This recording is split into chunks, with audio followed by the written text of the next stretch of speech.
Fire Chief, City of Mississauga, Tim, T-I-M, Beckett, B-E-C-K-E-T-T.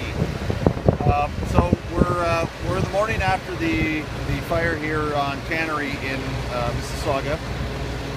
What I can tell you is that overnight, we've had crews on scene overnight. The fire is under control. There's a number of spot fires that will be here throughout the day, probably into this evening, that we'll continue to be putting out spot fires. What else I can tell you is that our investigators were on scene overnight, kind of collecting information, getting a number of situational awareness pieces looked after, and then today we're waiting the arrival of the Ontario Fire Marshal. The Ontario Fire Marshal will be arriving sometime this morning to really start conducting the investigation.